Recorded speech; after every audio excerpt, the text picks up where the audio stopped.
सभी देशवासियों को आज़ादी के पावन पर्व की बहुत बहुत शुभकामनाएं। साथियों, आज आज़ादी झंडा फहराने और 2-4 देशभक्ति के गीत सुनने तक सीमित रह गई है। साथियों, क्या ये वही व्यवस्था है जिसके लिए हमारे न जाने कितने क्रांतिकारी शहीद हुए, कितने जेलों में रहे और कितनों ने संघर्ष किया, तब जाकर हमें आज़ादी मिली। लेकिन नेताओं ने आज़ादी का मजाक बनाकर सभी भोग विलास में लिप्त हो गए।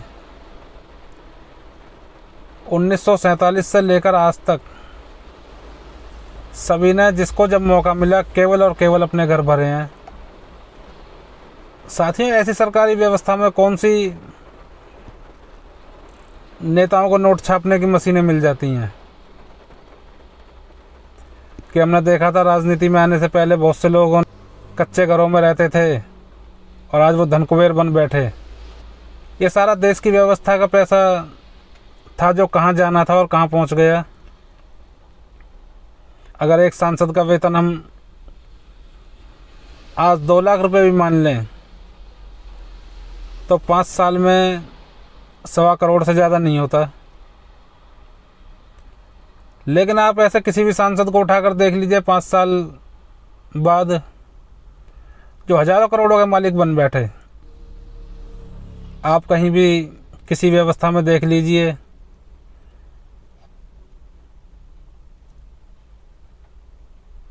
स्कूल हों, अस्पतालें हों या सरकारी संस्थान कोई भी, इन्होंने केवल और केवल सरकारी संस्थाओं को बर्बाद किया है और अपने घरों को भरा है।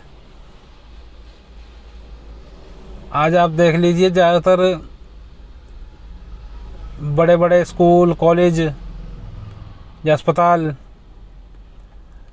इन सभी में नेताओं की भागीदारी ज़रूर होगी, जबकि मेरे हिसाब से ऐसा नहीं होना चाहिए। आज हम हाईवे को छोड़ दें, शहरों में अंदर जाकर देखें, सड़कें टूटी हुई, सीवर जाम, घरों में आने वाले पानी का और नालों में बहने वाले पानी में कोई फ़र्क नहीं है। घरों में आने वाला पानी पीने तो क्या, नहाने के लायक नहीं होता।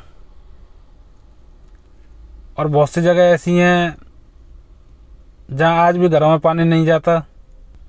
स्कूलों में जाकर देख लीजिए क्या व्यवस्था है। यही कारण है कि नेताओं के बच्चे विदेशों में पढ़ते हैं। यही हाल अस्पतालों का है। अस्पतालों में डॉक्टर नहीं हैं, मशीनें नहीं हैं, इसीलिए देश भर में हज़ारों लोग हर दिन बेमौत मरते हैं। न्याय व्यवस्था के बारे में तो मैं क्या ही बोलूं, क्योंकि न्याय व्यवस्था के लिए तो कहीं ना कहीं हम सभी दोषी हैं। आज अदालतों में आधे से ज़्यादा मुकदमे झूठे दर्ज हैं और 85% लोग ऐसे जेलों में बंद हैं जो बिल्कुल बेकसूर हैं। साइंस ने तरक्की की है, नार्को टेस्ट, लाई डिटेक्टिव टेस्ट, ये ऐसे हैं जिनसे किसी हद तक सच तक पहुंचा जा सकता है, लेकिन इनका इस्तेमाल होता नहीं और नतीजा न्याय व्यवस्था के कारण लोगों की ज़िंदगी जेलों में बीत जाती है। जबकि संविधान में कहा गया है कि चाहे 100 कसूरवार बच जाएं, लेकिन किसी निर्दोष को सज़ा नहीं होनी चाहिए। तो साथियों, जो आदमी न्यायालय में पहुंचा और उसे सीधा जेल में डाल दिया गया, तो कैसे वो अपनी बेगुनाही साबित करेगा।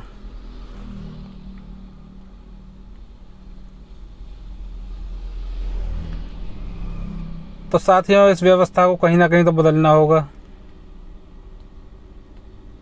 कहीं से शुरुआत करनी होगी।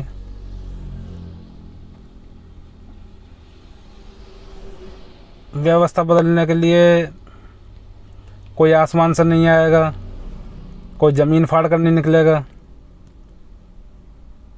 जो भी करना होगा हम आपको करना होगा। तो कुछ हमारे व्यवस्था परिवर्तन को लेकर